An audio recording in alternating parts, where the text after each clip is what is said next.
Para saudara dan saudari yang Tuhan cintai, selamat pagi dan selamat bertemu lagi dalam renungan harian dari Paroki Santo Petrus dan Paulus Sargapura, edisi hari Senin, tanggal 22 Agustus 2022. Hari ini Gereja Semesta merayakan peringatan wajib Santa Peran Maria Ratu.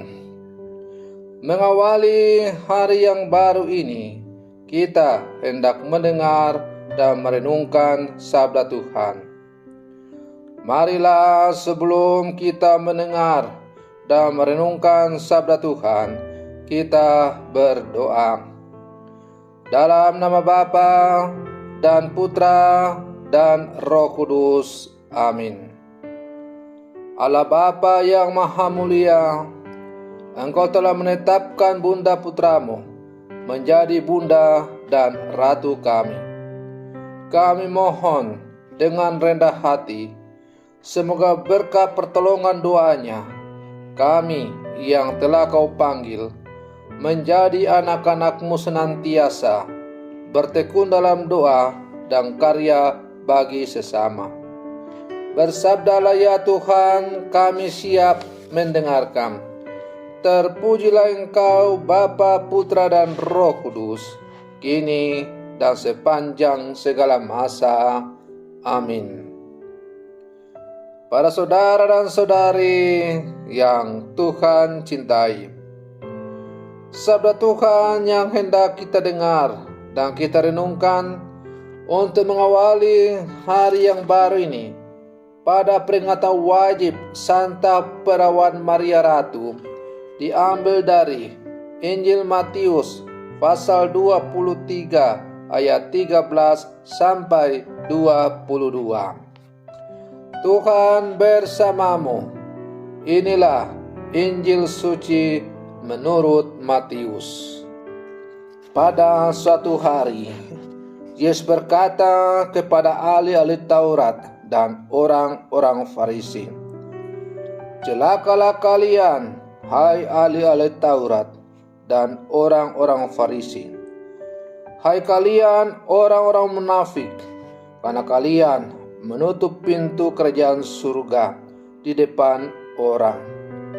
Sebab kalian sendiri tidak masuk dan kalian merintangi mereka yang berusaha masuk. Celakalah kalian, hai ahli-ahli Taurat dan orang-orang Farisi. Hai kalian orang-orang munafik, sebab kalian menelan rumah janda-janda, sementara mengelabui indera orang dengan doa yang panjang-panjang. Sebab itu kalian pasti akan menerima hukuman yang lebih berat. Celakalah kalian, hai ahli-ahli Taurat dan orang-orang Farisi.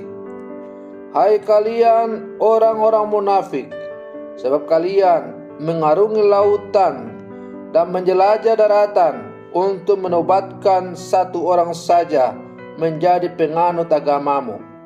Dan sesudah ia bertobat, kalian menjadikan dia orang neraka yang 2 kali lebih jahat daripada kalian sendiri.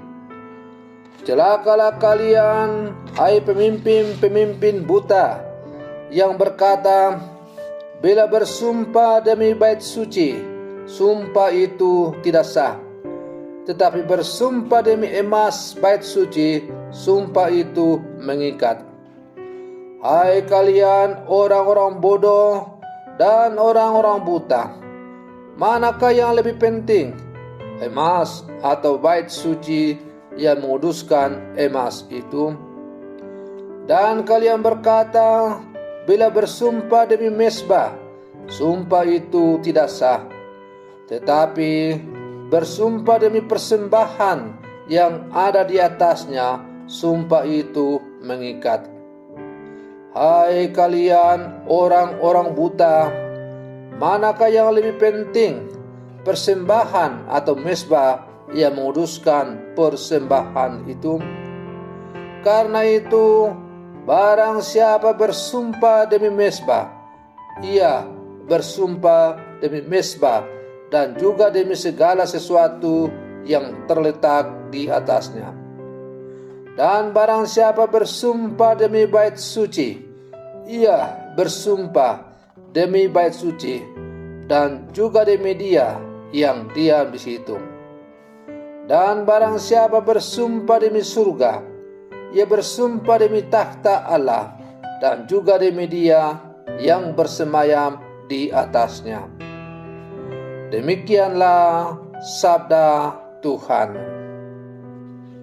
Para saudara dan saudari yang Tuhan cintai, melalui bacaan Injil yang baru saja kita dengar bersama, Yesus mengucapkan sabda yang sangat keras untuk orang-orang Farisi dan ahli Taurat.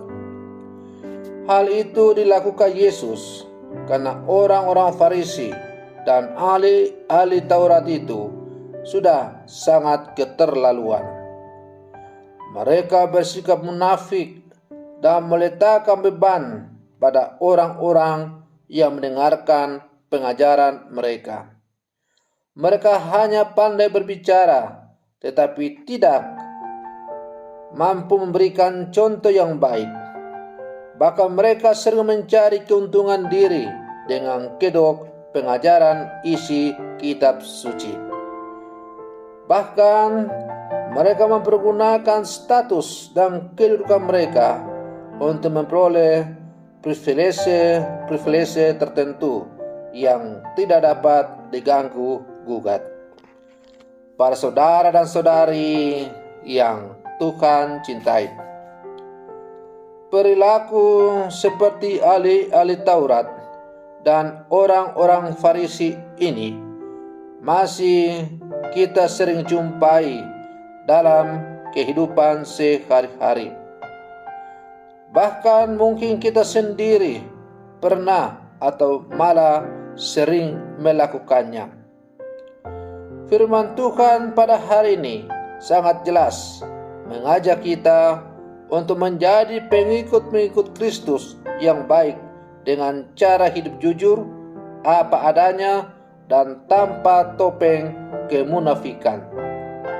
Selama kita masih diberi kemampuan dan kesempatan hidup, sebisa mungkin hidup ini kita pakai untuk mewartakan kebaikan dan tidak membebani, apalagi menjadi batu sandungan bagi orang lain. Para saudara dan saudari yang Tuhan cintai,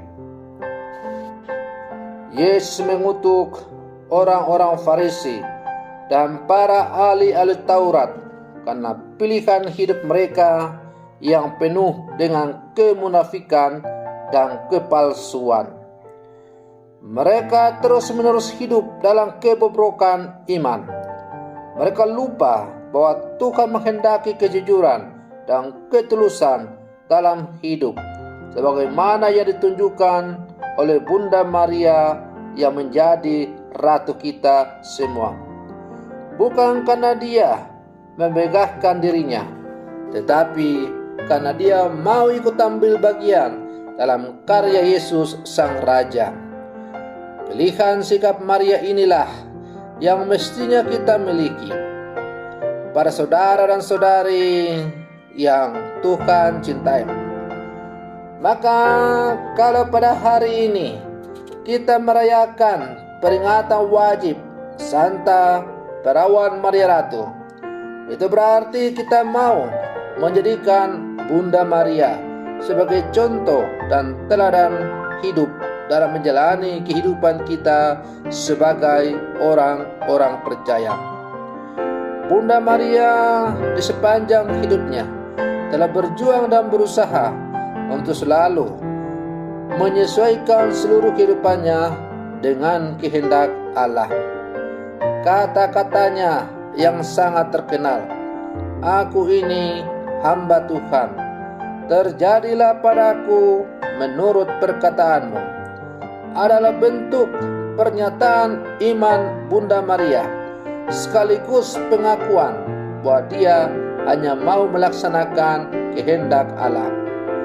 Apapun kehendak Allah yang akan terjadi akan dia terima, karena dia sungguh menyadari bahwa dia adalah seorang hamba. Para saudara dan saudari yang Tuhan cintai, maka sebagai putra putri Bunda Maria yang hidup di zaman sekarang, kita diajak untuk selalu merenungkan contoh teladan hidup yang telah diberikan oleh Bunda kita kepada kita semua.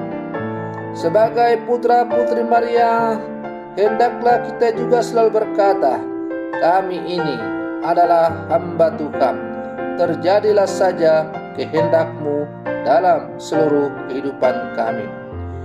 Kita adalah hamba-hamba yang tidak berguna. Kita hanyalah seorang hamba yang patut mengerjakan apa yang seharusnya dikerjakan oleh seorang hamba. Mari terus para saudara dan saudari yang terkasih, kita selalu memandang Bunda Maria sebagai contoh teladan hidup kita, dan kita terus menyadari bahwa kita ini adalah seorang hamba. Hamba yang boleh berbahagia karena boleh dipakai oleh Allah untuk menjadi alatnya lewat tugas dan panggilan kita masing-masing. Maka mari terus kita bersikap sebagai seorang hamba. Hidupilah panggilanmu sebagai seorang hamba yang selalu siap melaksanakan kehendak dari Dia yang menjadi Tuanmu, ialah Allah Sang Penyelamat itu sendiri. Selamat pagi, Tuhan Yesus memberkati.